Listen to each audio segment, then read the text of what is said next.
You fool! Warren is dead.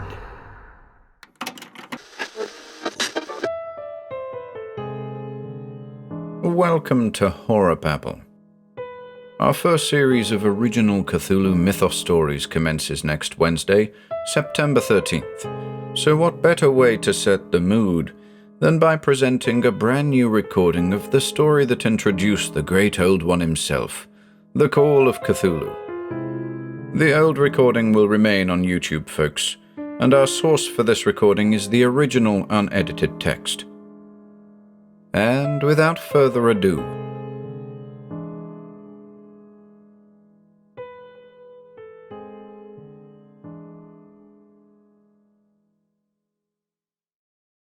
The Call of Cthulhu by H.P. Lovecraft. Found among the papers of the late Francis Wayland Thurston of Boston.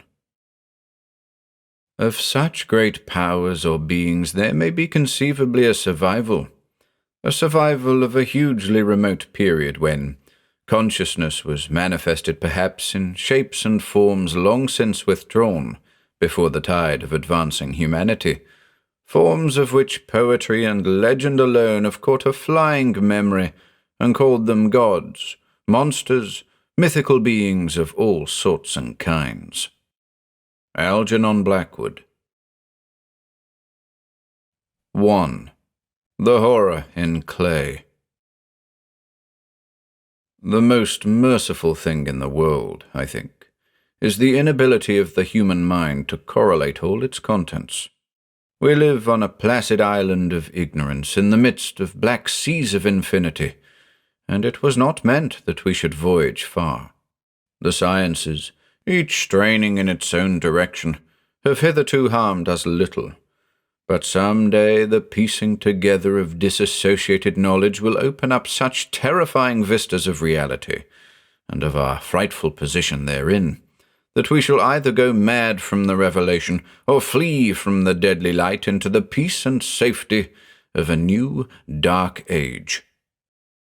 Theosophists have guessed at the awesome grandeur of the cosmic cycle, wherein our world and human race form transient incidents.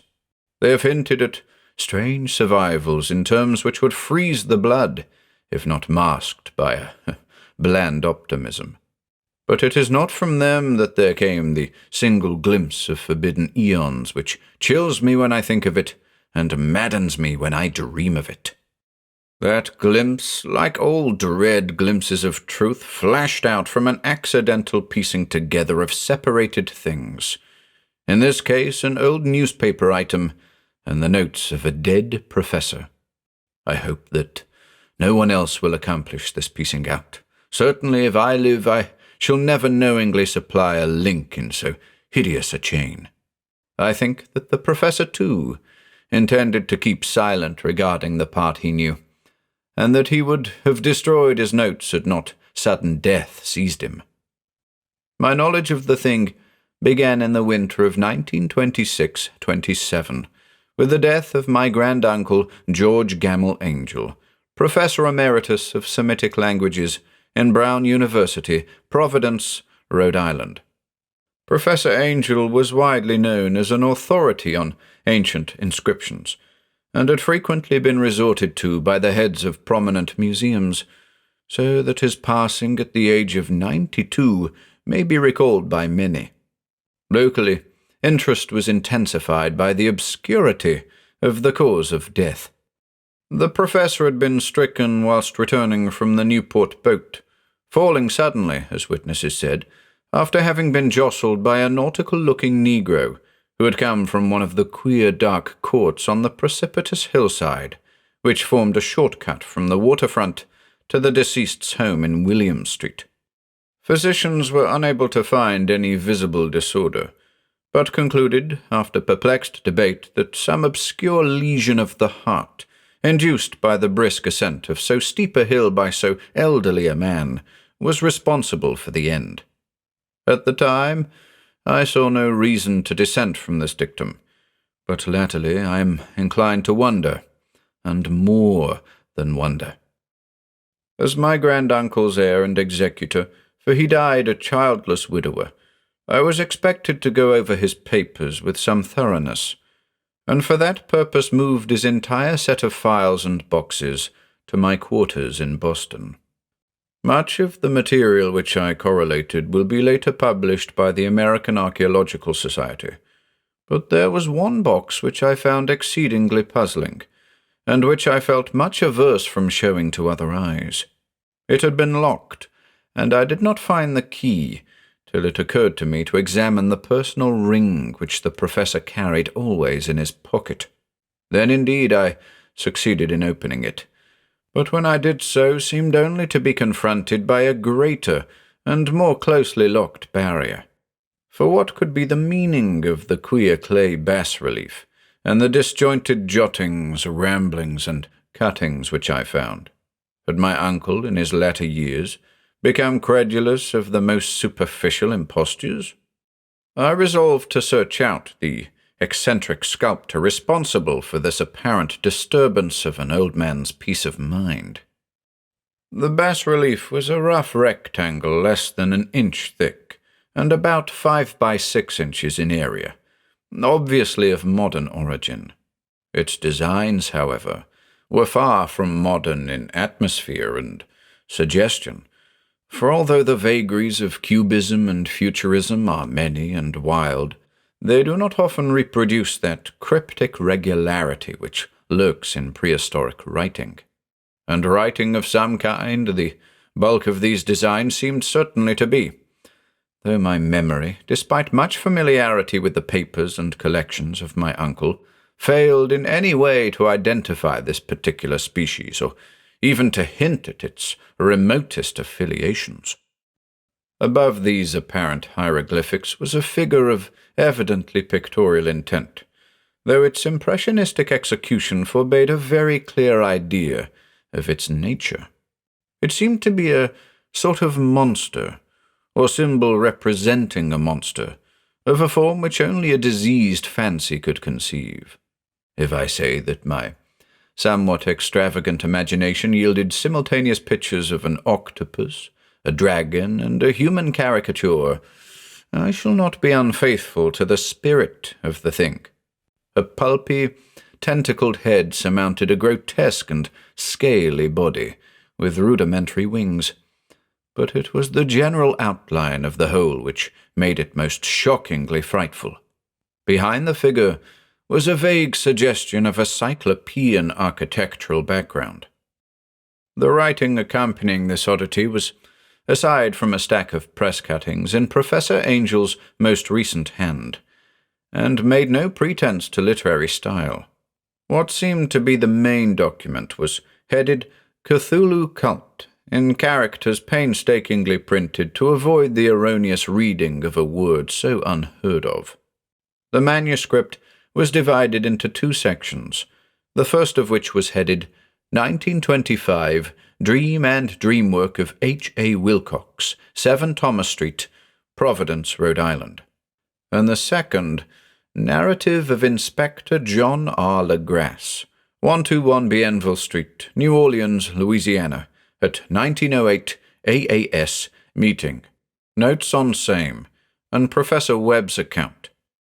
The other manuscript papers were all brief notes, some of them accounts of the queer dreams of different persons, some of them citations from theosophical books and magazines, notably W. Scott Eliot's Atlantis and the Lost Lemuria, and the rest comments on long-surviving secret societies and hidden cults, with references to passages in such mythological and anthropological sourcebooks as Fraser's Golden Bough and Miss Murray's Witch Cult in Western Europe. The cuttings largely alluded to outre mental illnesses and outbreaks of group folly or mania in the spring of 1925. The first half of the principal manuscript told a very peculiar tale. It appears that on March 1st, 1925, a thin, dark young man of neurotic and excited aspect had called upon Professor Angel, bearing the singular clay bas-relief, which was then exceedingly damp and fresh.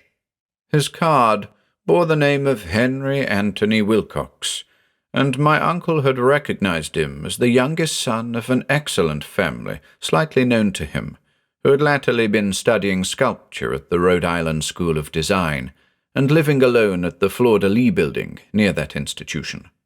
Wilcox was a precocious youth of known genius, but great eccentricity, and had from childhood excited attention through the strange stories and odd dreams he was in the habit of relating. He called himself psychically hypersensitive, but the staid folk of the ancient commercial city dismissed him as merely queer. Never mingling much with his kind, he had dropped gradually from social visibility, and was now known only to a small group of aesthetes from other towns. Even the Providence Art Club, anxious to preserve its conservatism, had found him quite hopeless.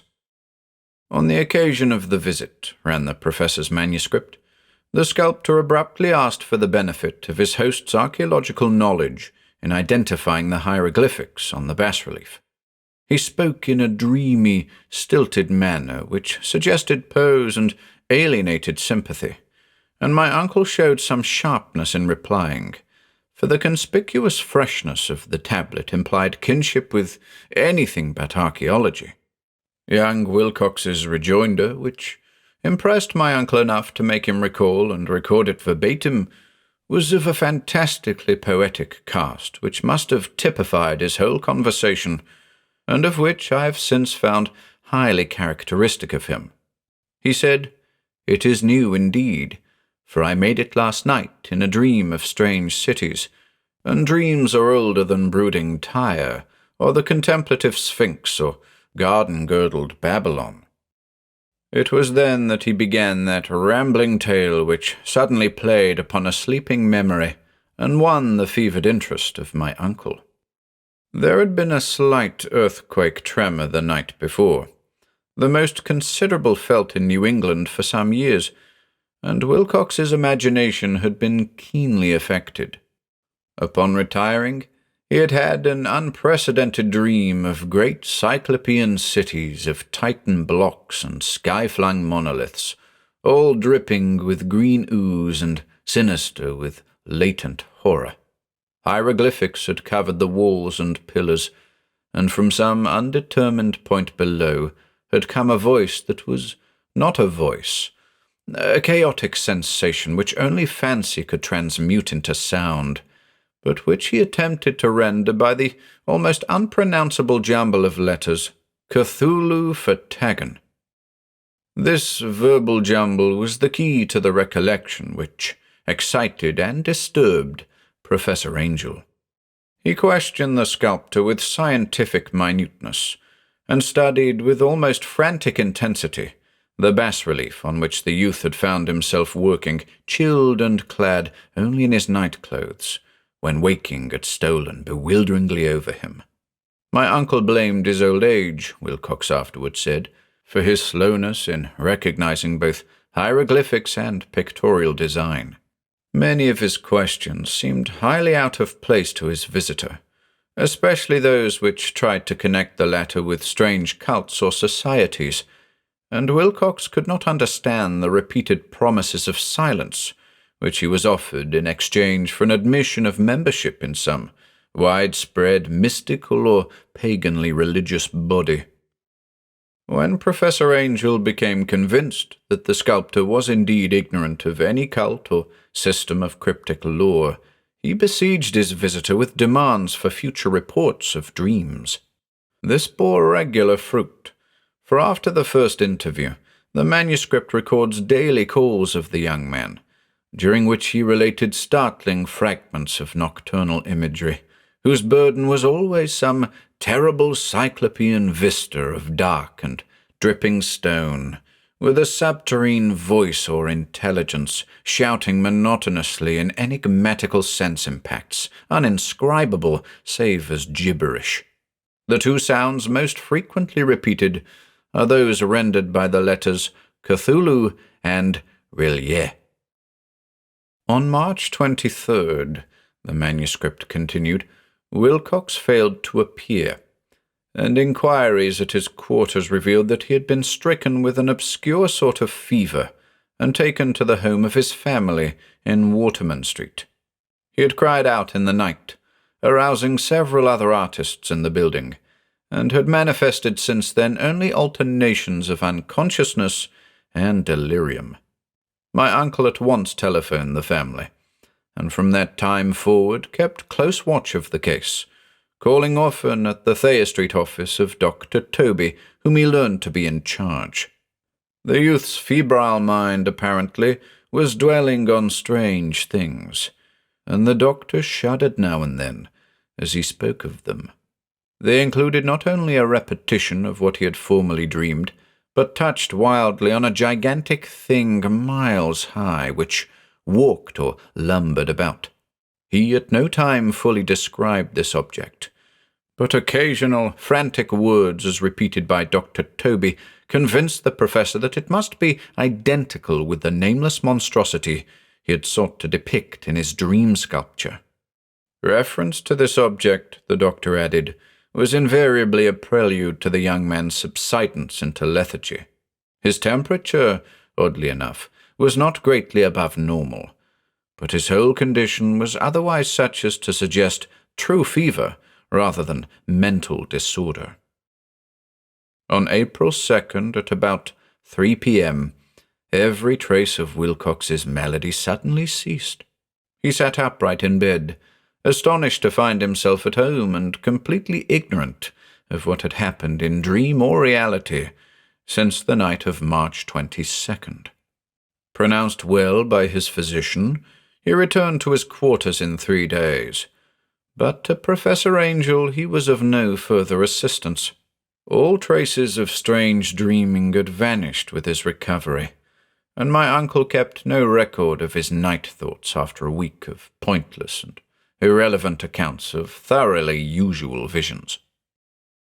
Here, the first part of the manuscript ended, but references to certain of the scattered notes gave me much material for thought, so much, in fact, that only the ingrained skepticism then forming my philosophy can account for my continued distrust of the artist. The notes in question were those descriptive of the dreams of various persons covering the same period as that in which young Wilcox had had his strange visitations. My uncle, it seems, had quickly instituted a prodigiously far-flung body of inquiries amongst nearly all the friends whom he could question without impertinence, asking for nightly reports of their dreams and the dates of any notable visions for some time past. The reception of his request seems to have been varied, but he must at the very least have received more responses than any ordinary man could have handled without a secretary. This original correspondence was not preserved, but his notes formed a thorough and really significant digest. Average people in society and business, New England's traditional salt of the earth, gave an almost completely negative result, though scattered cases of uneasy but formless nocturnal impressions appear here and there, always between March 23rd and April 2nd, the period of young Wilcox's delirium.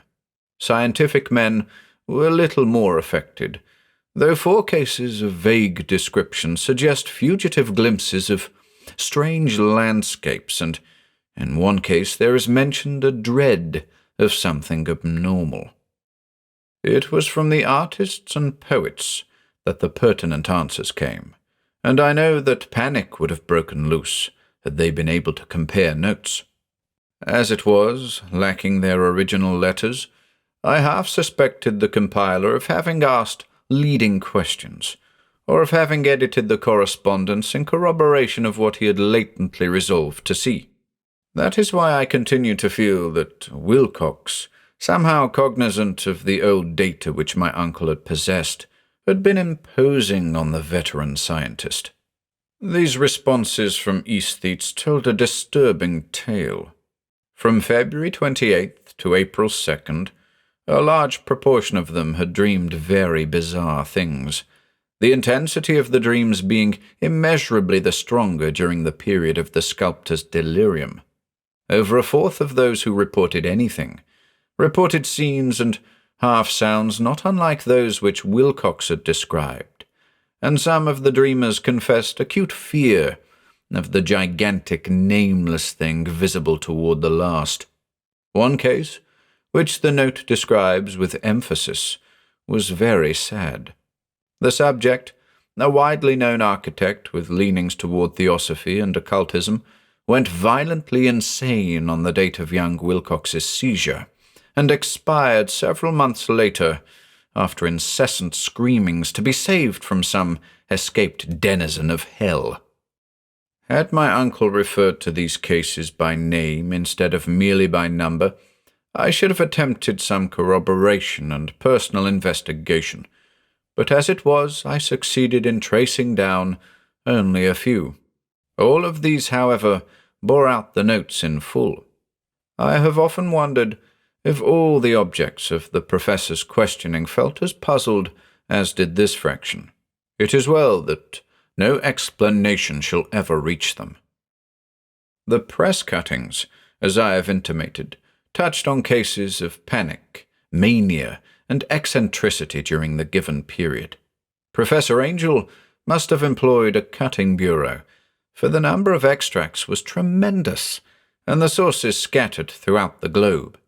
Here was a nocturnal suicide in London, where a lone sleeper had leaped from a window after a shocking cry. Here likewise a rambling letter to the editor of a paper in South America, where a fanatic deduces a dire future from visions he has seen. A dispatch from California describes a theosophist colony as donning white robes en masse for some glorious fulfillment which never arrives, whilst items from India speak guardedly of serious native unrest toward the end of March. Voodoo orgies multiply in Haiti, and African outposts report ominous mutterings.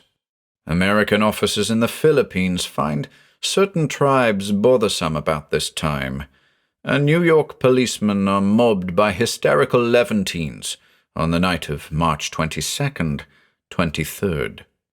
The west of Ireland, too, is full of wild rumor and legendary, and a fantastic painter named Ardois Bonneau hangs a blasphemous dream landscape in the Paris Spring Salon of 1926. And so numerous are the recorded troubles in insane asylums that only a miracle can have stopped the medical fraternity from noting strange parallelisms and drawing mystified conclusions. A weird bunch of cuttings, all told, and I can at this date scarcely envisage the callous rationalism with which I set them aside. But I was then convinced that young Wilcox had known of the older matters mentioned by the professor.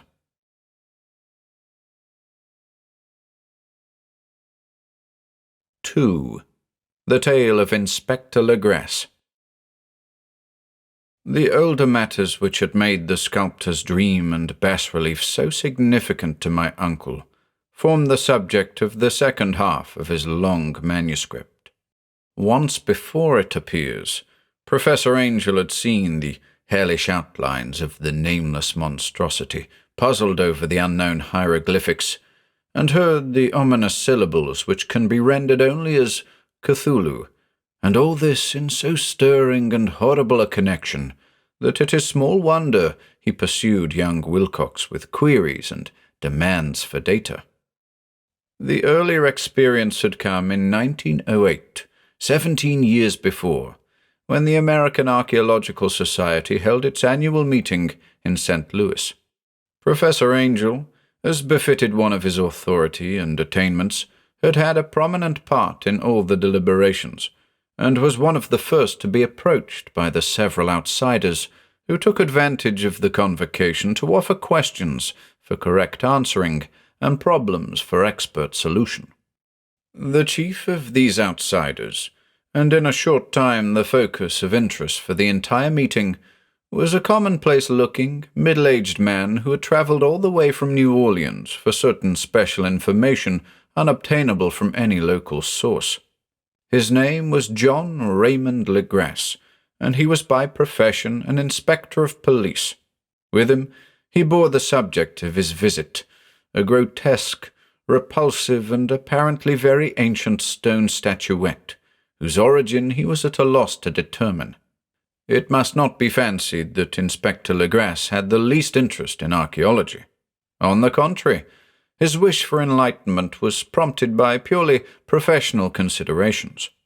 The statuette, idol, fetish, or whatever it was, had been captured some months before in the wooded swamps south of New Orleans during a raid on a supposed voodoo meeting, and so singular and hideous were the rites connected with it that the police could not but realize that they had stumbled on a dark cult totally unknown to them, and infinitely more diabolic than even the blackest of the African voodoo circles. Of its origin, apart from the erratic and unbelievable tales extorted from the captured members, absolutely nothing was to be discovered. Hence the anxiety of the police for any antiquarian lore which might help them to place the frightful symbol, and through it track down the cult to its fountainhead. Inspector Legrasse was scarcely prepared for the sensation which his offering created. One sight of the thing had been enough to throw the assembled men of science into a state of tense excitement, and they lost no time in crowding around him to gaze at the diminutive figure, whose utter strangeness and air of genuinely abysmal antiquity hinted so potently at unopened and archaic vistas. No recognized school of sculpture had animated this terrible object, yet centuries and even thousands of years seemed recorded in its dim and greenish surface of unplaceable stone. The figure, which was finally passed slowly from man to man for close and careful study, was between 7 and 8 inches in height, and of exquisitely artistic workmanship. It represented a monster of vaguely anthropoid outline, but with an octopus-like head, whose face was a mass of feelers, a scaly, rubbery-looking body, prodigious claws on hind and forefeet, and long, narrow wings behind. This thing, which seemed instinct with a fearsome and unnatural malignancy, was of a somewhat bloated corpulence, and squatted evilly on a rectangular block or pedestal covered with undecipherable characters. The tips of the wings touched the back edge of the block. The seat occupied the center, whilst the long, curved claws of the doubled-up, crouching hind legs gripped the front edge and extended a quarter of the way down toward the bottom of the pedestal. The cephalopod head was bent forward, so that the ends of the facial feelers brushed the backs of huge forepaws, which clasped the croucher's elevated knees. The aspect of the whole was abnormally lifelike, and the more subtly fearful because its source was so totally unknown. Its vast, awesome, and incalculable age was unmistakable, yet not one link did it show with any known type of art belonging to civilization's youth, or indeed to any other time. Totally separate and apart, its very material was a mystery, for the soapy, greenish-black stone with its golden or iridescent flecks and striations resembled nothing familiar to geology or mineralogy. The characters along the base were equally baffling, and no member present, despite a representation of half the world's expert learning in this field, could form the least notion of even their remotest linguistic kinship. They, like the subject and material, belonged to something horribly remote and distinct from mankind as we know it, something frightfully suggestive of old and unhallowed cycles of life in which our world and our conceptions have no part. And yet, as the members severally shook their heads and confessed defeat at the inspector's problem, there was one man in that gathering who suspected a touch of bizarre familiarity in the monstrous shape and writing, and who presently told with some diffidence of the odd trifle he knew. This person was the late William Channing Webb, professor of anthropology in Princeton University, and an explorer of no slight note. Professor Webb had been engaged 48 years before in a tour of Greenland and Iceland in search of some runic inscriptions which he failed to unearth, and whilst high up on the West Greenland coast had encountered a singular tribe or cult of degenerate Eskimo, whose religion, a curious form of devil worship, chilled him with its deliberate bloodthirstiness and repulsiveness. It was a faith of which other Eskimo knew little, and which they mentioned only with shudders, saying that it had come down from horribly ancient eons before ever the world was made. Besides nameless rites and human sacrifices, there were certain queer hereditary rituals addressed to a supreme elder devil or Tornasuk, and of this Professor Webb had taken a careful phonetic copy from an aged Angakok or wizard priest, expressing the sounds in Roman letters as best he knew how. But just now of prime significance was the fetish which this cult had cherished, and around which they danced when the aurora leaped high over the ice cliffs.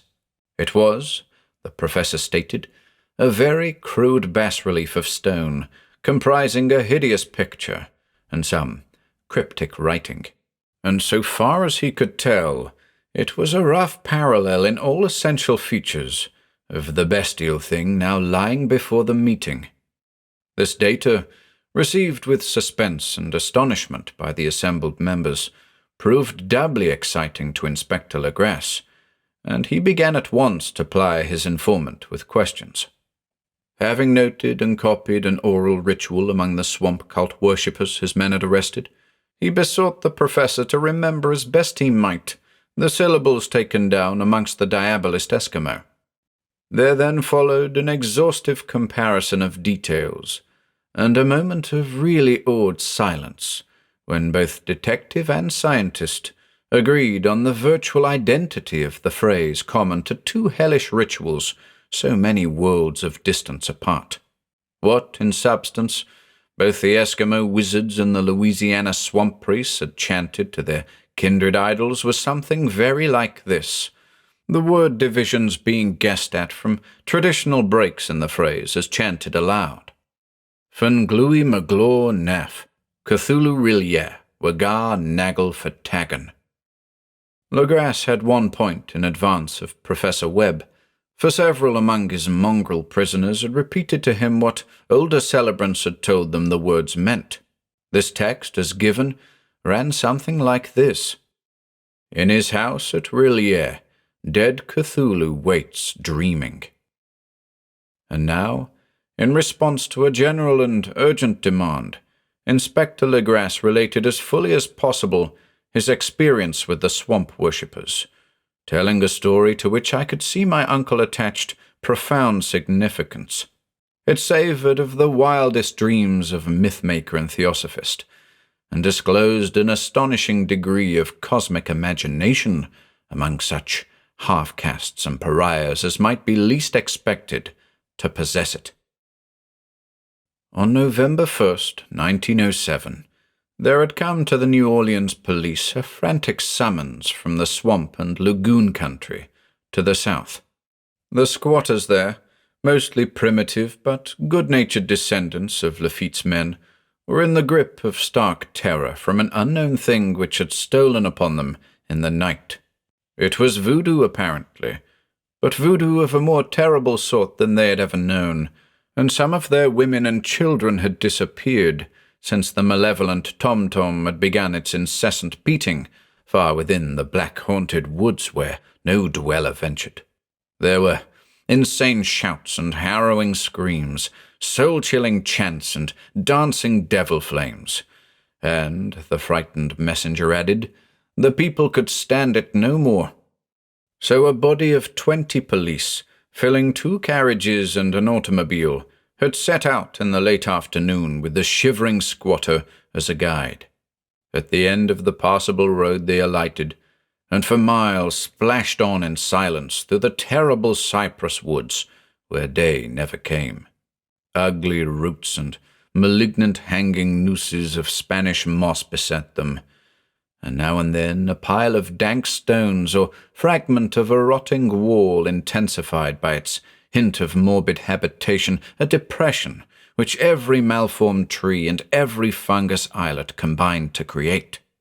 At length, the squatter settlement, a miserable huddle of huts, hove in sight, and hysterical dwellers ran out to cluster around the group of bobbing lanterns. The muffled beat of tom-toms was now faintly audible far, far ahead, and a curdling shriek came at infrequent intervals when the wind shifted. A reddish glare, too, seemed to filter through the pale undergrowth beyond endless avenues of forest night. Reluctant even to be left alone again, each one of the cowed squatters refused point-blank to advance another inch toward the scene of unholy worship. So Inspector Legrasse and his 19 colleagues plunged on unguided into black arcades of horror that none of them had ever trod before. The region now entered by the police was one of traditionally evil repute, substantially unknown and untraversed by white men. There were legends of a hidden lake unglimpsed by mortal sight, in which dwelt a huge, formless white polypus thing with luminous eyes, and squatters whispered that bat-winged devils flew up out of caverns in inner earth to worship it at midnight. They said it had been there before d'Iberville, before La Salle, before the Indians, and before even the wholesome beasts and birds of the woods. It was nightmare itself, and to see it was to die. But it made men dream, and so they knew enough to keep away. The present voodoo orgy was, indeed, on the merest fringe of this abhorred area, but that location was bad enough. Hence, perhaps, the very place of the worship had terrified the squatters more than the shocking sounds and incidents. Only poetry or madness could do justice to the noises heard by Legrasse's men as they ploughed on through the black morass toward the red glare and the muffled tom-toms. There are vocal qualities peculiar to men, and vocal qualities peculiar to beasts, and it is terrible to hear the one when the source should yield the other. Animal fury and orgiastic license here whipped themselves to demoniac heights by howls and squawking ecstasies that tore and reverberated through those nighted woods like pestilential tempests from the gulfs of hell. Now and then, the less organized ululation would cease, and from what seemed a well-drilled chorus of hoarse voices would rise in sing-song chant that hideous phrase or ritual. Fenglui Maglor Nef, Cthulhu Rillier, Wagar Nagel Fatagan. Then the men, having reached a spot where the trees were thinner, came suddenly in sight of the spectacle itself. 4 of them reeled, 1 fainted, and 2 were shaken into a frantic cry, which the mad cacophony of the orgy fortunately deadened. Legrasse dashed swamp water on the face of the fainting man, and all stood trembling and nearly hypnotized with horror. In a natural glade of the swamp stood a grassy island of perhaps an acre's extent, clear of trees and tolerably dry. On this now leaped and twisted a more indescribable horde of human abnormality than any but a Sime or an Angarola could paint. Void of clothing, this hybrid spawn were braying, bellowing, and writhing about a monstrous ring-shaped bonfire, in the center of which, revealed by occasional rifts in the curtain of flame, stood a great granite monolith some 8 feet in height, on top of which, incongruous with its diminutiveness, rested the noxious carven statuette. From a wide circle of 10 scaffolds, set up at regular intervals with the flame-girt monolith as a center, hung, head downward, the oddly marred bodies of the helpless squatters who had disappeared. It was inside this circle that the ring of worshippers jumped and roared, the general direction of the mass motion being from left to right, in endless bacchanal between the ring of bodies and the ring of fire. It may have been only imagination, and it may have been only echoes which induced one of the men, an excitable Spaniard, to fancy he heard antiphonal responses to the ritual from some far and unillumined spot deeper within the wood of ancient legendary and horror. This man, Joseph D. Galvez, I later met and questioned, and he proved distractingly imaginative. He indeed went so far as to hint of the faint beating of great wings, and of a glimpse of shining eyes and a mountainous white bulk beyond the remotest trees. But I suppose he had been hearing too much native superstition. Actually, the horrified pause of the men was of comparatively brief duration. Duty came first, and although there must have been nearly 100 mongrel celebrants in the throng, the police relied on their firearms and plunged determinedly into the nauseous rout. For 5 minutes the resultant din and chaos were beyond description. Wild blows were struck, shots were fired, and escapes were made. But in the end, Legrasse was able to count some 47 sullen prisoners, whom he forced to dress in haste and fall into line between 2 rows of policemen. 5 of the worshippers lay dead, and 2 severely wounded ones were carried away on improvised stretchers by their fellow prisoners. The image on the monolith, of course, was carefully removed and carried back by Legrasse.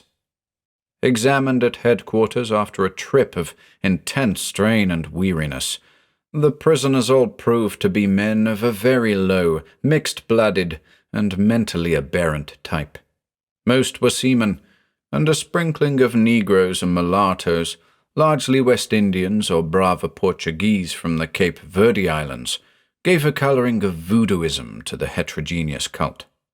But before many questions were asked, it became manifest that something far deeper and older than Negro fetishism was involved. Degraded and ignorant as they were, the creatures held with surprising consistency to the central idea of their loathsome faith. They worshipped, so they said, the great old ones who lived ages before there were any men, and who came to the young world out of the sky. Those old ones were gone now, inside the earth and under the sea, but their dead bodies had told their secrets in dreams to the first men, who formed a cult which had never died. This was that cult, and the prisoners said it had always existed and always would exist, hidden in distant wastes and dark places all over the world, until the time when the great priest Cthulhu, from his dark house in the mighty city of R'lyeh under the waters, should rise and bring the earth again beneath his sway. Some day he would call, when the stars were ready, and the secret cult would always be waiting to liberate him. Meanwhile, no more must be told. There was a secret which even torture could not extract. Mankind was not absolutely alone among the conscious things of earth, for shapes came out of the dark to visit the faithful few. But these were not the great old ones. No man had ever seen the old ones. The carven idol was great Cthulhu, but none might say whether or not the others were precisely like him. No one could read the old writing now, but things were told by word of mouth. The chanted ritual was not the secret. That was never spoken aloud, only whispered. The chant meant only this: in his house at R'lyeh, dead Cthulhu waits dreaming. Only 2 of the prisoners were found sane enough to be hanged, and the rest were committed to various institutions. All denied a part in the ritual murders, and averred that the killing had been done by black-winged ones which had come to them from their immemorial meeting place in the haunted wood. But of those mysterious allies, no coherent account could ever be gained. What the police did extract came mainly from an immensely aged mestizo named Castro, who claimed to have sailed to strange ports and talked with undying leaders of the cult in the mountains of China. Old Castro remembered bits of hideous legend that paled the speculations of theosophists and made man and the world seem recent and transient indeed. There had been eons when other things ruled on the earth, and they had had great cities. Remains of them, he said the deathless Chinamen had told him, were still to be found as cyclopean stones on islands in the Pacific. They all died vast epochs of time before men came, but there were arts which could revive them when the stars had come round again to the right positions in the cycle of eternity. They had indeed come themselves from the stars and brought their images with them. These great old ones, Castro continued, were not composed altogether of flesh and blood. They had shape, for did not this star-fashioned image prove it? But that shape was not made of matter. When the stars were right, they could plunge from world to world through the sky, but when the stars were wrong, they could not live. But although they no longer lived, they would never really die. They all lay in stone houses in their great city of Rillier, preserved by the spells of mighty Cthulhu, for a glorious resurrection when the stars and the earth might once more be ready for them. But at that time, some force from outside must serve to liberate their bodies. The spells that preserved them intact likewise prevented them from making an initial move, and they could only lie awake in the dark and think whilst uncounted millions of years rolled by. They knew all that was occurring in the universe, but their mode of speech was transmitted thought. Even now they talked in their tombs. When, after infinities of chaos, the first men came, the great old ones spoke to the sensitive among them by moulding their dreams, for only thus could their language reach the fleshy minds of mammals.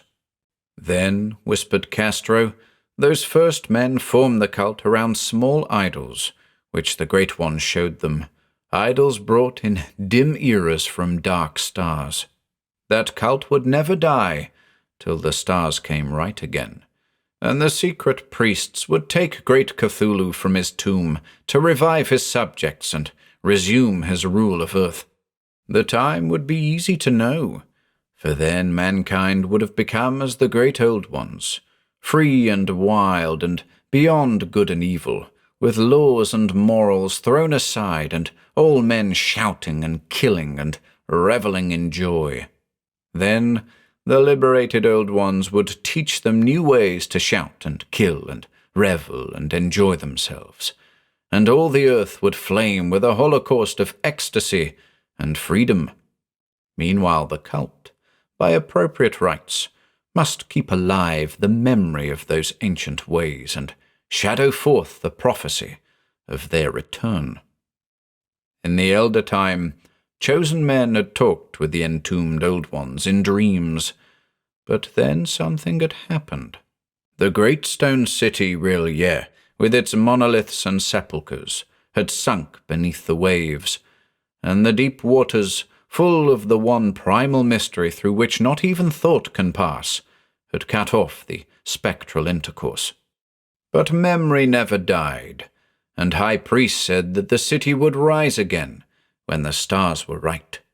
Then came out of the earth the black spirits of earth, mouldy and shadowy, and full of dim rumours picked up in caverns beneath forgotten sea bottoms. But of them old Castro dared not speak much. He cut himself off hurriedly, and no amount of persuasion or subtlety could elicit more in this direction. The size of the old ones, too, he curiously declined to mention. Of the cult, he said that he thought the centre lay amid the pathless deserts of Arabia, where Irem, the city of pillars, dreams hidden and untouched. It was not allied to the European witch cult, and was virtually unknown beyond its members. No book had ever really hinted of it, though the deathless Chinamen said that there were double meanings in the Necronomicon of the mad Arab Abdul al-Hazred, which the initiated might read as they chose, especially the much-discussed couplet, "That is not dead, which can eternal lie, and with strange eons even death may die." Legrasse, deeply impressed and not a little bewildered, had inquired in vain concerning the historic affiliations of the cult. Castro, apparently, had told the truth when he said that it was wholly secret. The authorities at Tulane University could shed no light upon either cult or image, and now the detective had come to the highest authorities in the country and met with no more than the Greenland tale of Professor Webb. The feverish interest aroused at the meeting by Legrasse's tale, corroborated as it was by the statuette, is echoed in the subsequent correspondence of those who attended, although scant mention occurs in the formal publications of the Society. Caution is the first care of those accustomed to face occasional charlatanry and imposture. Legrasse for some time lent the image to Professor Webb, but at the latter's death it was returned to him and remains in his possession, where I viewed it not long ago. It is truly a terrible thing, and unmistakably akin to the dream sculpture of young Wilcox. That my uncle was excited by the tale of the sculptor I did not wonder, for what thoughts must arise upon hearing, after a knowledge of what Legrasse had learned of the cult, of a sensitive young man who had dreamed not only the figure and exact hieroglyphics of the swamp-found image in the Greenland Devil tablet, but had come, in his dreams, upon at least 3 of the precise words of the formula uttered alike by Eskimo diabolists and mongrel Louisianans. Professor Angel's instant start on an investigation of the utmost thoroughness was eminently natural, though privately I suspected young Wilcox of having heard of the cult in some indirect way, and of having invented a series of dreams to heighten and continue the mystery at my uncle's expense. The dream narratives and cuttings collected by the professor were, of course, strong corroboration, but the rationalism of my mind and the extravagance of the whole subject led me to adopt what I thought the most sensible conclusions. So, after thoroughly studying the manuscript again and correlating the theosophical and anthropological notes with the cult narrative of Legrasse, I made a trip to Providence to see the sculptor, and give him the rebuke I thought proper for so boldly imposing upon a learned and aged man. Wilcox still lived alone in the fleur-de-lis building in Thomas Street, a hideous Victorian imitation of 17th-century Breton architecture, which flaunts its stuccoed front amidst the lovely colonial houses on the ancient hill, and under the very shadow of the finest Georgian steeple in America. I found him at work in his rooms, and at once conceded from the specimens scattered about that his genius is indeed profound and authentic. He will, I believe, some time be heard from as one of the great decadents, for he is crystallized in clay and will one day mirror in marble those nightmares and fantasies which Arthur Machen evokes in prose and Clark Ashton Smith makes visible in verse and in painting. Dark, frail, and somewhat unkempt in aspect, he turned languidly at my knock and asked me my business without rising. When I told him who I was, he displayed some interest, for my uncle had excited his curiosity in probing his strange dreams, yet had never explained the reason for the study. I did not enlarge his knowledge in this regard, but sought with some subtlety to draw him out.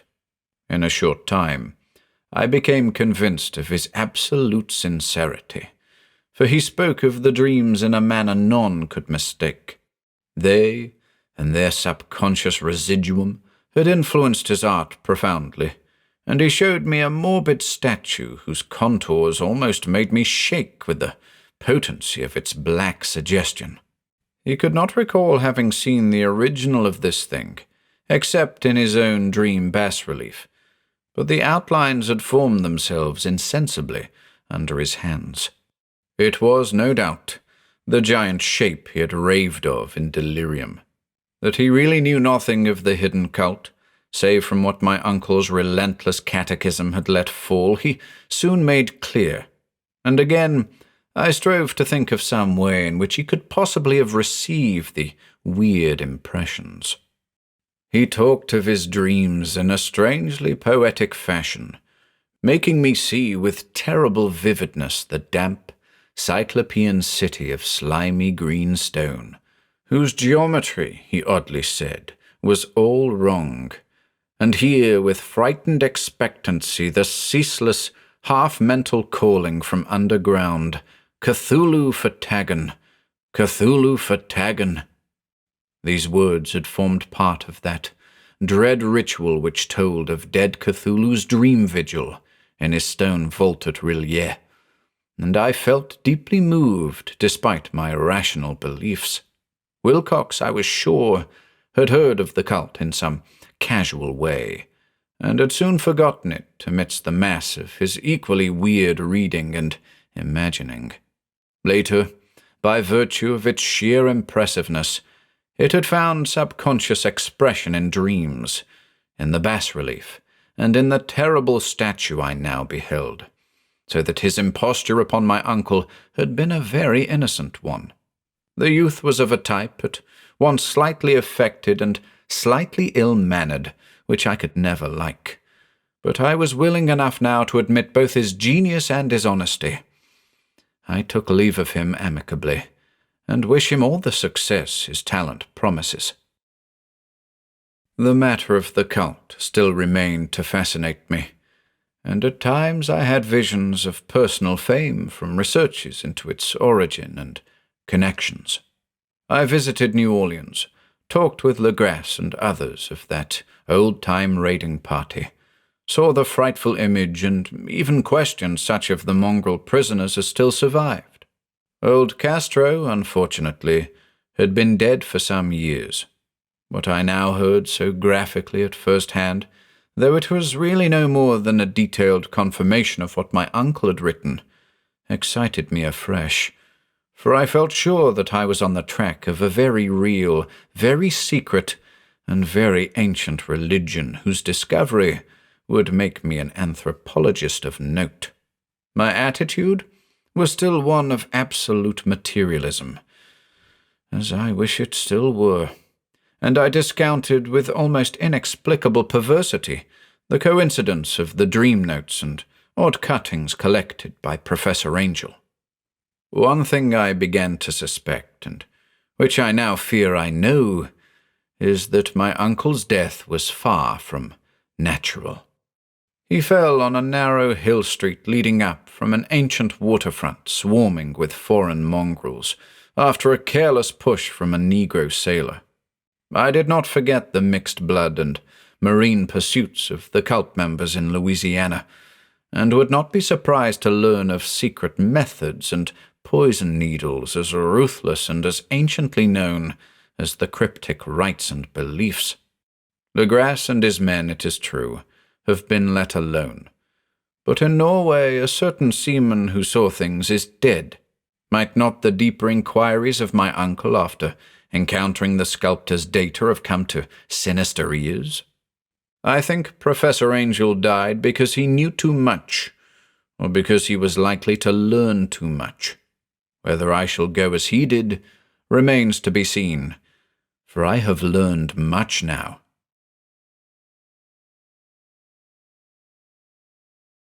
3. The Madness from the Sea. If heaven ever wishes to grant me a boon, it will be a total effacing of the results of a mere chance which fixed my eye on a certain stray piece of shelf paper. It was nothing on which I would naturally have stumbled in the course of my daily round, for it was an old number of an Australian journal, the Sydney Bulletin, for April 18th, 1925. It had escaped even the Cutting Bureau, which had at the time of its issuance been avidly collecting material for my uncle's research. I had largely given over my inquiries into what Professor Angel called the Cthulhu cult, and was visiting a learned friend in Paterson, New Jersey, the curator of a local museum and a mineralogist of note. Examining one day the reserved specimens roughly set on the storage shelves in a rear room of the museum, my eye was caught by an odd picture in one of the old papers spread beneath the stones. It was the Sydney Bulletin I have mentioned, for my friend has wide affiliations in all conceivable foreign parts, and the picture was a half-tone cut of a hideous stone image almost identical with that which Legrasse had found in the swamp. Eagerly clearing the sheet of its precious contents, I scanned the item in detail, and was disappointed to find it of only moderate length. What it suggested, however, was of portentous significance to my flagging quest, and I carefully tore it out for immediate action. It read as follows: Mystery derelict found at sea. Vigilant arrives with helpless armed New Zealand yacht in tow. One survivor and dead man found aboard. Tale of desperate battle and deaths at sea. Rescued seaman refuses particulars of strange experience. Odd idol found in his possession. Inquiry to follow.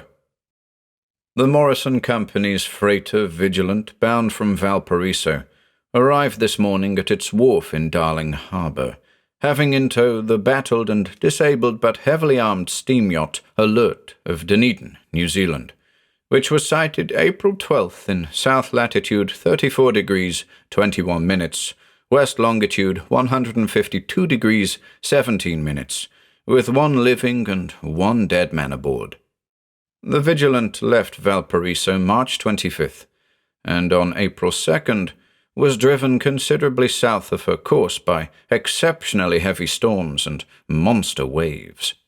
On April 12th, the derelict was sighted, and though apparently deserted, was found upon boarding to contain one survivor in a half-delirious condition and one man who had evidently been dead for more than a week. The living man was clutching a horrible stone idol of unknown origin, about a foot in height, regarding whose nature authorities at Sydney University, the Royal Society, and the museum in College Street all profess complete bafflement, and which the survivor says he found in the cabin of the yacht in a small carved shrine of common pattern. This man, after recovering his senses, told an exceedingly strange story of piracy and slaughter. He is Gustav Johansen, a Norwegian of some intelligence, and had been second mate of the two-masted schooner Emma of Auckland, which sailed for Callao February 20th with a complement of 11 men. The Emma, he says, was delayed and thrown widely south of her course by the great storm of March 1st, and on March 22nd, in south latitude 49 degrees 51 minutes, west longitude 128 degrees 34 minutes, encountered the Alert, manned by a queer and evil-looking crew of Kanakas and half-castes.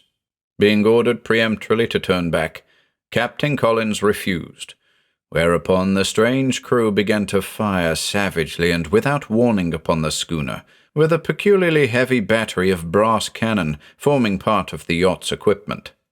The Emma's men showed fight, says the survivor, and though the schooner began to sink from shots beneath the waterline, they managed to heave alongside their enemy and board her, grappling with the savage crew on the yacht's deck, and being forced to kill them all, the number being slightly superior because of their particularly abhorrent and desperate, though rather clumsy, mode of fighting.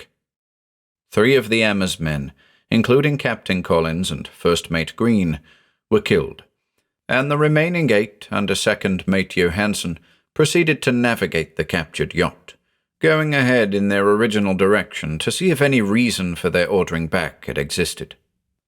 The next day, it appears, they raised and landed on a small island, although none is known to exist in that part of the ocean, and 6 of the men somehow died ashore, though Johansen is queerly reticent about this part of his story, and speaks only of their falling into a rock chasm. Later, it seems, he and one companion boarded the yacht and tried to manage her, but were beaten about by the storm of April 2nd. From that time till his rescue on the 12th, the man remembers little, and he does not even recall when William Bryden, his companion, died. Bryden's death reveals no apparent cause, and was probably due to excitement or exposure. Cable advices from Dunedin report that the Alert was well known there as an island trader, and bore an evil reputation along the waterfront.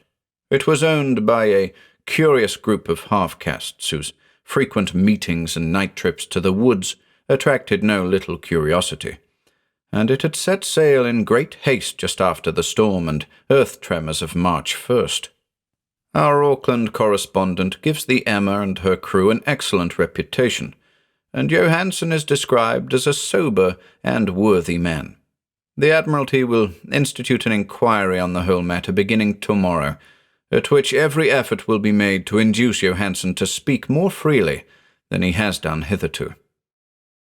This was all, together with the picture of the hellish image, but what a train of ideas it started in my mind. Here were new treasuries of data on the Cthulhu cult, and evidence that it had strange interests at sea as well as on land. What motive prompted the hybrid crew to order back the Emma as they sailed about with their hideous idol? What was the unknown island on which 6 of the Emma's crew had died, and about which the mate Johansen was so secretive? What had the Vice-Admiralty's investigation brought out, and what was known of the noxious cult in Dunedin?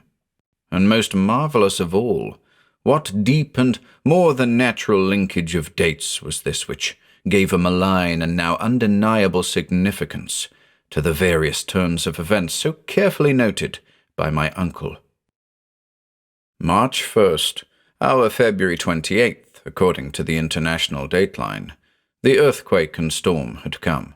From Dunedin, the Alert and her noisome crew had darted eagerly forth, as if imperiously summoned, and on the other side of the earth poets and artists had begun to dream of a strange, dank cyclopean city, whilst a young sculptor had moulded in his sleep the form of the dreaded Cthulhu.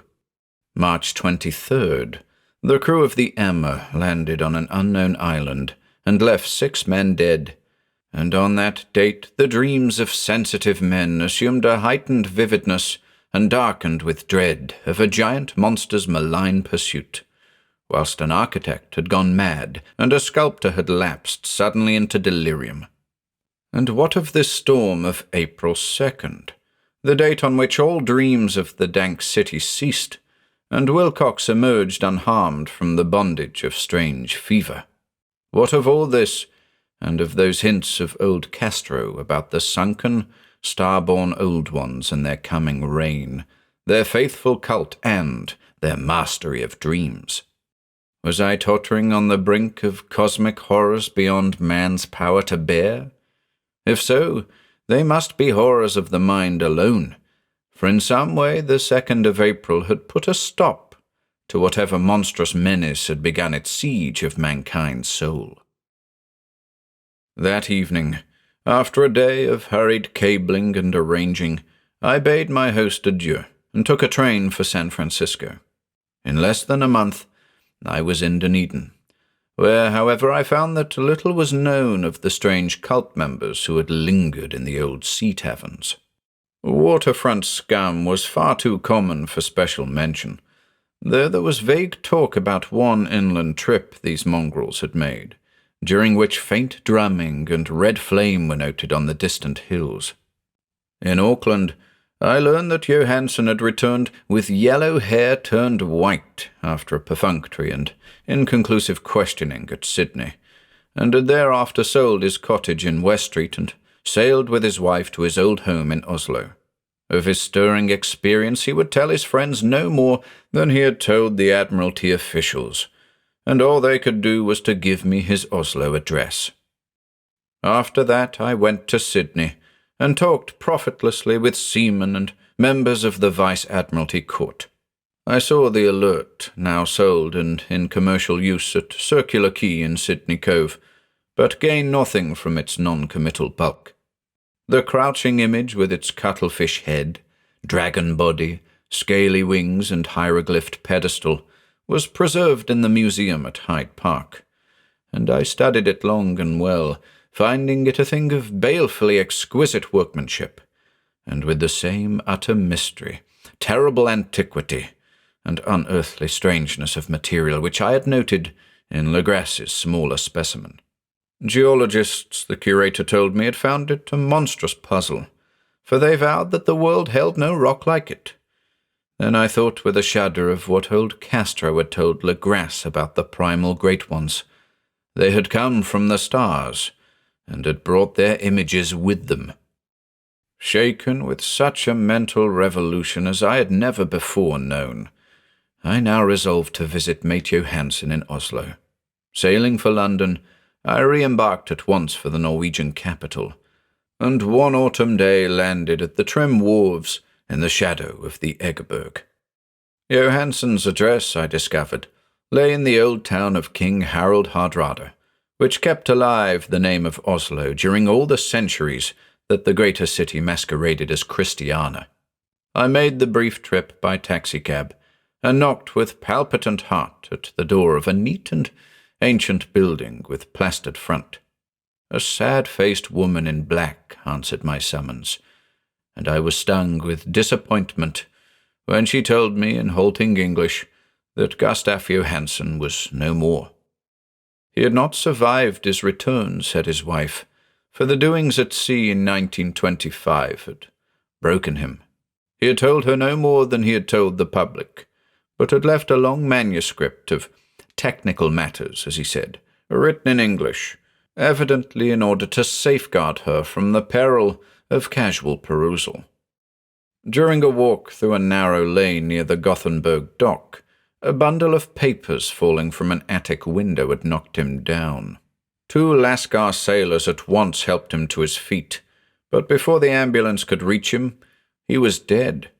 Physicians found no adequate cause for the end, and laid it to heart trouble and a weakened constitution.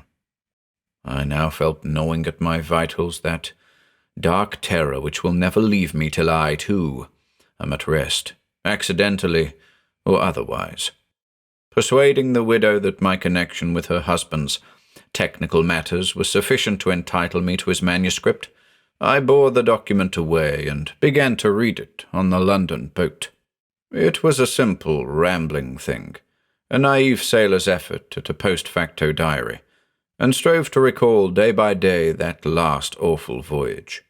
I cannot attempt to transcribe it verbatim in all its cloudiness and redundance, but I will tell its gist enough to show why the sound of the water against the vessel's sides became so unendurable to me that I stopped my ears with cotton. Johansen, thank God, did not know quite all, even though he saw the city and the thing, but I shall never sleep calmly again when I think of the horrors that lurk ceaselessly behind life in time and in space, and of those unhallowed blasphemies from elder stars which dream beneath the sea, known and favoured by a nightmare cult, ready and eager to loose them on the world whenever another earthquake shall heave their monstrous stone city again to the sun and air. Johansen's voyage had begun just as he told it to the Vice-Admiralty. The Emma, in ballast, had cleared Auckland on February 20th, and had felt the full force of that earthquake-born tempest which must have heaved up from the sea-bottom the horrors that filled men's dreams. Once more under control, the ship was making good progress when held up by the Alert on March 22nd, and I could feel the mate's regret as he wrote of her bombardment and sinking. Of the swarthy cult fiends on the Alert he speaks with significant horror. There was some peculiarly abominable quality about them which made their destruction seem almost a duty, and Johansen shows ingenious wonder at the charge of ruthlessness brought against his party during the proceedings of the Court of Inquiry.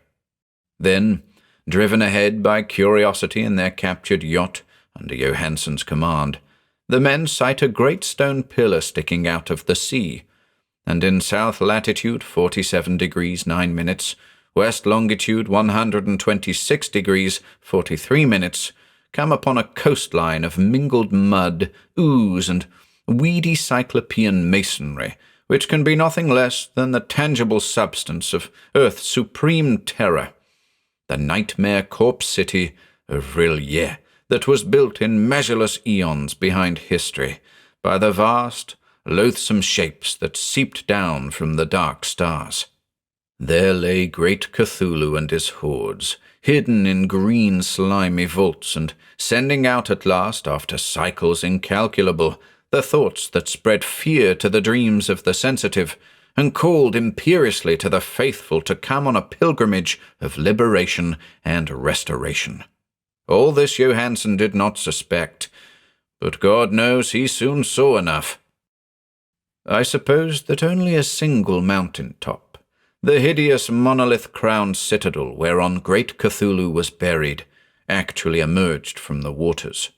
When I think of the extent of all that may be brooding down there, I almost wish to kill myself forthwith. Johansen and his men were awed by the cosmic majesty of this dripping Babylon of elder demons, and must have guessed without guidance that it was nothing of this or of any sane planet. Or at the unbelievable size of the greenish stone blocks, at the dizzying height of the great carven monolith, and at the stupefying identity of the colossal statues and bas-reliefs, with the queer image found in the shrine on the alert, is poignantly visible in every line of the mate's frightened description.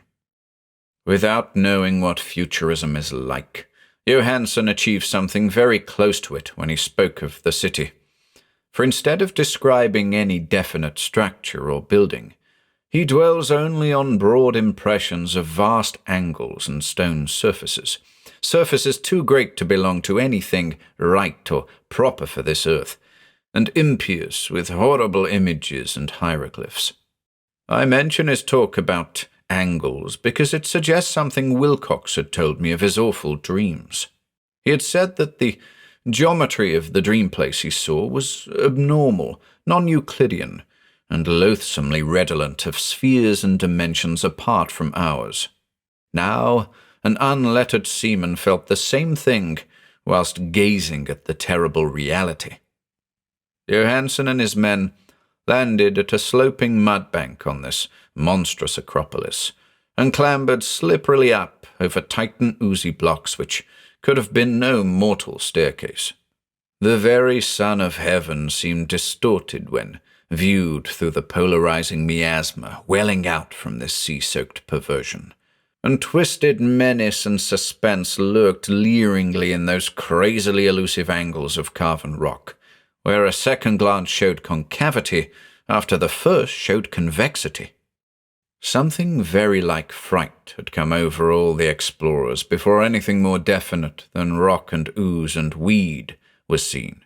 Each would have fled had he not feared the scorn of the others, and it was only half-heartedly that they searched, vainly as it proved, for some portable souvenir to bear away. It was Rodriguez, the Portuguese, who climbed up the foot of the monolith and shouted of what he had found. The rest followed him and looked curiously at the immense carved door, with the now familiar squid dragon bas-relief. It was, Johansen said, like a great barn door, and they all felt that it was a door because of the ornate lintel, threshold and jambs around it, though they could not decide whether it lay flat like a trap-door or slantwise like an outside cellar door. As Wilcox would have said, the geometry of the place was all wrong. One could not be sure that the sea and the ground were horizontal, hence the relative position of everything else seemed phantasmally variable. Bryden pushed at the stone in several places without result. Then Donovan felt over it delicately around the edge, pressing each point separately as he went. He climbed interminably along the grotesque stone moulding. That is, one would call it climbing if the thing was not after all horizontal, and the men wondered how any door in the universe could be so vast. Then, very softly and slowly, the acre-great panel began to give inward at the top, and they saw that it was balanced. Donovan slid or somehow propelled himself down or along the jamb and rejoined his fellows, and everyone watched the queer recession of the monstrously carven portal. In this fantasy of prismatic distortion, it moved anomalously, in a diagonal way, so that all the rules of matter and perspective seemed upset. The aperture was black, with a darkness almost material. That tenebrousness was indeed a positive quality, for it obscured such parts of the inner walls as ought to have been revealed, and actually burst forth like smoke from its eon-long imprisonment, visibly darkening the sun as it slunk away into the shrunken and gibbous sky on flapping, membranous wings. The odour arising from the newly opened depths was intolerable, and at length the quick-eared Hawkins thought he heard a nasty, slopping sound down there. Everyone listened, and everyone was listening still when it lumbered slobberingly into sight and gropingly squeezed its gelatinous green immensity through the black doorway into the tainted outside air of that poisoned city of madness. Poor Johansen's handwriting almost gave out when he wrote of this. Of the 6 men who never reached the ship, he thinks 2 perished of pure fright in that accursed instant. The thing cannot be described. There is no language for such abysms of shrieking and immemorial lunacy, such eldritch contradictions of all matter, force, and cosmic order. A mountain walked or stumbled. God! What wonder that across the earth a great architect went mad, and poor Wilcox raved with fever in that telepathic instant. The thing of the idols, the green, sticky spawn of the stars, had awaked to claim his own. The stars were right again, and what an age-old cult had failed to do by design, a band of innocent sailors had done by accident. After vigintillions of years, great Cthulhu was loose again, and ravening for delight. 3 men were swept up by the flabby claws before anybody turned. God rest them, if there be any rest in the universe. They were Donovan, Guerrera, and Angstrom. Parker slipped as the other 3 were plunging frenziedly over endless vistas of green-crusted rock to the boat, and Johansen swears he was swallowed up by an angle of masonry which shouldn't have been there, an angle which was acute but behaved as if it were obtuse. So only Bryden and Johansen reached the boat, and pulled desperately for the alert as the mountainous monstrosity flopped down the slimy stones and hesitated floundering at the edge of the water. Steam had not been suffered to go down entirely, despite the departure of all hands for the shore, and it was the work of only a few moments of feverish rushing up and down between wheel and engines to get the alert under way. Slowly, amidst the distorted horrors of that indescribable scene, she began to churn the lethal waters, whilst on the masonry of that charnel shore that was not of earth, the Titan thing from the stars slavered and gibbered like Polypheme cursing the fleeing ship of Odysseus. Then, bolder than the storied Cyclops, great Cthulhu slid greasily into the water, and began to pursue with vast, wave-raising strokes of cosmic potency. Bryden looked back and went mad, laughing shrilly as he kept on laughing at intervals till death found him one night in the cabin, whilst Johansen was wandering deliriously. But Johansen had not given out yet. Knowing that the thing could surely overtake the alert until steam was fully up, he resolved on a desperate chance, and, setting the engine for full speed, ran lightning-like on deck and reversed the wheel. There was a mighty eddying and foaming in the noisome brine, and as the steam mounted higher and higher, the brave Norwegian drove his vessel head-on against the pursuing jelly, which rose above the unclean froth like the stern of a demon galleon. The awful squid head with writhing feelers came nearly up to the bowsprit of the sturdy yacht, but Johansen drove on relentlessly. There was a bursting, as of an exploding bladder, a slushy nastiness as of a cloven sunfish, a stench as of 1,000 opened graves, and a sound that the chronicler would not put on paper. For an instant the ship was befouled by an acrid and blinding green cloud, and then there was only a venomous seething astern, where, God in heaven, the scattered plasticity of that nameless sky-spawn was nebulously recombining in its hateful original form, whilst its distance widened every second as the Alert gained impetus from its mounting steam. That was all. After that, Johansen only brooded over the idol in the cabin and attended to a few matters of food for himself and the laughing maniac by his side. He did not try to navigate after the first bold flight, for the reaction had taken something out of his soul. Then came the storm of April 2nd, and a gathering of the clouds about his consciousness. There is a sense of spectral whirling through liquid gulfs of infinity, of dizzying rides through reeling universes on a comet's tail, and of hysterical plunges from the pit to the moon, and from the moon back again to the pit, all livened by a cachinnating chorus of the distorted, hilarious elder gods and the green, bat-winged mocking imps of Tartarus. Out of that dream came rescue. The Vigilant, the Vice-Admiralty Court, the streets of Dunedin, and the long voyage back home to the old house by the Egerberg. He could not tell. They would think him mad.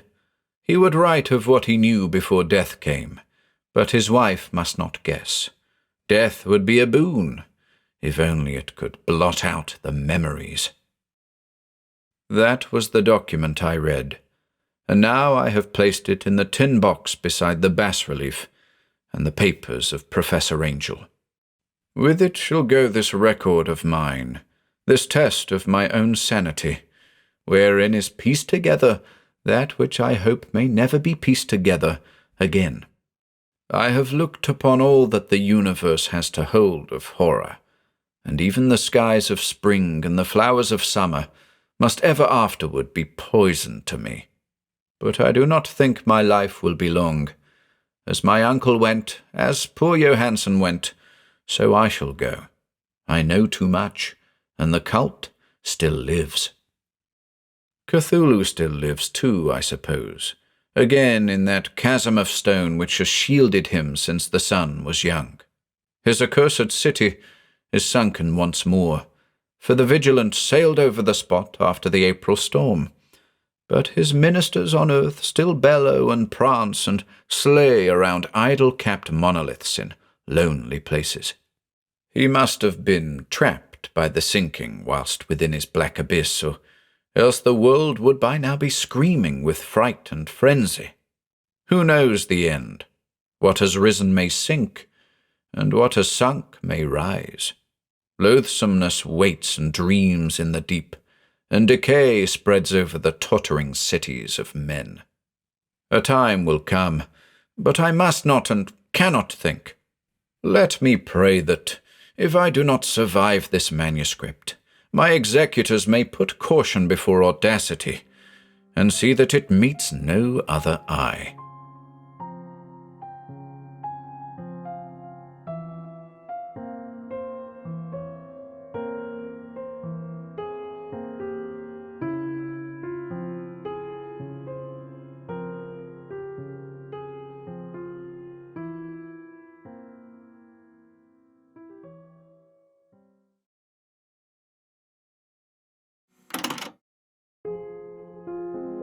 If you enjoyed listening today, be sure to subscribe to the channel by hitting the red subscribe button below. After doing so, click the bell icon next to the subscribe button to receive new content notifications. If you'd like to support our work and receive exclusive perks, consider becoming a channel member by clicking the join button below. To support us in other ways, see the video description for links to our Bandcamp and Patreon pages, our merch store over at Teespring, and further information relating to our releases on Audible, iTunes, and Spotify. And until next time,